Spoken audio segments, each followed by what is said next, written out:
face of Tulsa's deadliest street war, just a girl from the South Side raised on food stamps and silence. But Lakeisha Davis, she had a fire in her that set her apart. When the Hoovers kicked her brother out and labeled him a snitch, everything flipped. She didn't cry about it, she got even. K4 didn't ask for respect, she took it, and fast. Her name started ringing out in the streets like a threat. People said she moved tougher than half the guys out there.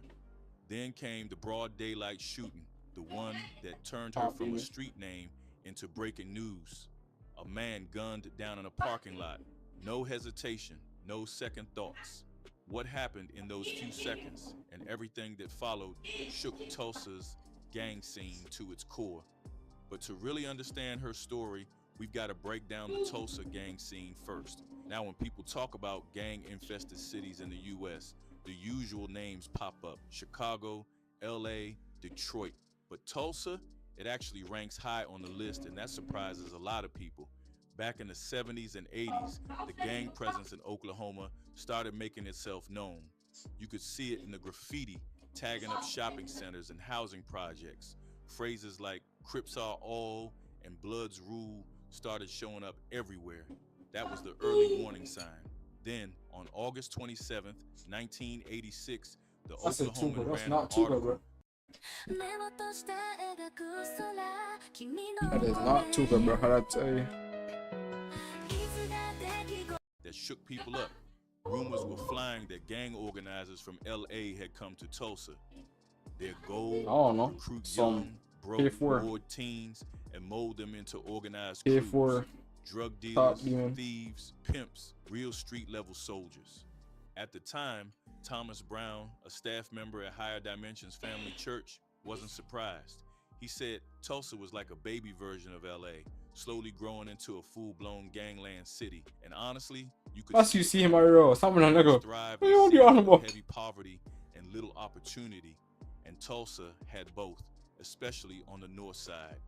Comanche Park, one of the most feared housing projects in Tulsa, was Must known I see for them? police raids and I constant did tell you it's not a patrols. man. And it wasn't alone. Morning Star, Apache Manor, Town Square, Mohawk Manor, Seminole and Whitlow, Osage Hills, each one had its own rep.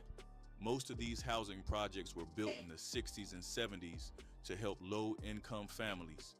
But the reality, they quickly became hotspots for gang activity, violence, and just straight-up neglect. Back in the day, Tulsa's streets were mostly split between two names, Crips and Bloods. But that's not the case anymore. Over time, things evolved, and now there's a whole network of smaller cliques and offshoots. And the way they move has changed, too. It's not fists and fades like it used to be. Now it's all Ryan about Pitt? guns. What the? The latest Nigga, reports what? say Tulsa's dealing with over 2,000 active gang members Ryan and Pitt? affiliates. There you all someone, repping bro. different sets. Each crew got its colors, graffiti talking about, bro? tags, hand signs, the whole nine. But here's the thing about Tulsa. It's not like your typical big city gang scene. In places like LA or Chicago, it's all about territory. You've got crews claiming entire blocks or neighborhoods like it's their personal kingdom. But Tulsa, nah, it's different out here. It's less about where you're from and more about who you're rolling with. You could have rivals living just a few doors down from each other.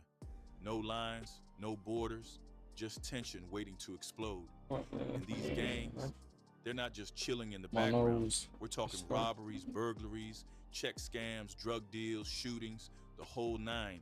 They're deep in it.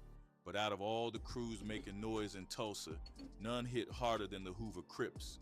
Officially known as the Hoover Criminal Gangs, or HCG for short, they've got deep roots that stretch all the way back to the west side of South Central LA. We're talking the 1960s, right around 92nd and Hoover Avenue. That's where it all started. Back then, they weren't even Crips yet. They called themselves the Hoover Groovers. Just a bunch of young dudes from different hoods, same energy, posted up on 92nd, trying to figure life out in a city that was already tough as nails. As the Crip movement started gaining traction over on the west side, especially around St. Andrews Park, the Hoovers jumped in and linked up. It wasn't some formal merger or anything, more like a street-level alliance. Crip culture was spreading fast, and the Hoovers got swept right into it. By around 1973, the Hoover Groovers had fully flipped and started repping as the 92 Hoover Crips. After that, new Hoover sets started popping up everywhere, from 43rd all the way to 112th Street. Each had its own vibe, but they all carried that same Hoover name. Things got sticky in 1979. That's when the major Crip split happened. The Rolling 60s and the 8 Trey Gangster Crips got into it heavy. It wasn't just a beef, it was a line in the sand. Gangs had to pick a side. If you rolled with the Rolling 60s, you became a neighborhood Crip, also known as a Deuce or 2X. If you rocked with the 8 Treys, you were now a Gangster Crip, aka Trey or 3X. The Hoovers, they went with the gangsters, repping that 3X proudly. Then came August 1979. Raymond Lee Washington, one of the original Crip founders, got gunned down in a drive-by. Word on the street was that the Hoovers had something to do with it. Whether true or not, the rumor was enough to light the streets on fire. Gangs still loyal to Raymond started warring with the Hoovers, and from there, it was up. By the mid-'80s, the Hoovers had built a serious rep, one soaked in violence. Their name stayed in people's mouths anytime a body dropped. Even other Crips didn't rock with them like that. The crack era only turned things up more. The Hoovers got deep into the substance game, thanks in part to connections like Ricky Freeway Ross, who had close ties with the 52 and 74 Hoover sets. That plug helped push them into the spotlight and the heat that came with it. By the 1990s, the Hoovers were tired of the Crip politics. They were beefing with just about every Crip gang in LA, East Coast Crips, Main Streets, the Rolling 60s, the Rolling Hundreds, all of them. So they made a move that shook the streets. They dropped the Crip and started calling themselves Hoover Criminals. It was a rebrand that matched the chaos they were in. The 74 Hoovers were the first to make that change, still keeping the same initials but switching up the meaning. Meanwhile, the 52nd Hoovers stayed solid with the Gangster Crip title. One thing that stayed the same across most Hoover sets was how they carried themselves. Straight A, B, K, E, B, K. That means anybody killer, everybody killer. They weren't just targeting one group. Nah, it was smoke with whoever. Their walls would be hit with tags like BK for Blood Killer, CK for Crip Killer, and OK for Rolling O's Killer. That's how far the beef stretched. Now, when you bring up the Hoover sets in Tulsa, you have to know it's not just one crew making noise. You've got the 107th, 54, 63, 57, and 27 Watch your stream, post it. all moving strong. I ain't seen no stream, bro. Real, the 107 I was up to like they're the 10 ones some. that stand out the most. Not just because they roll deep, but because they're the loudest and most aggressive when That's it a go on comes this to the channel. streets. A lot of young You streamed last night. I didn't see no stream. Why am I looking like what to do? What? Hello? Hello? Yeah.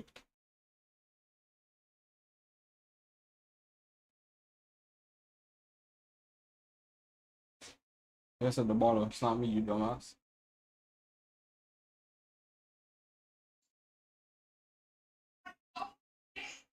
Yeah, I don't see no stream, bro. How'd I tell you?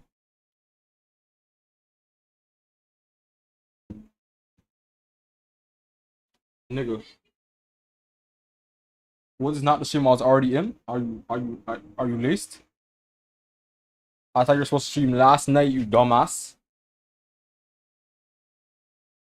Nigga, 24 hours ago. Nigga, no. Wait, so this is the one I was in? No, I'm seeing. Nigga, what? This is not last night. I don't watch no stream last night, nigga. Am I laced? Wait, I don't watch no stream last night. What?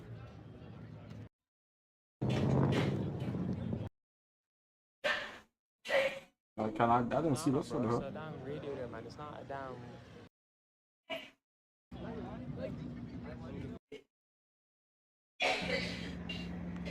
I don't usually. I I might be late. Yeah, I definitely didn't see this. Yeah, sure, go ahead, bro. Yeah, I didn't see no notification. I can't lie. That's not keeping it very low key. Yeah.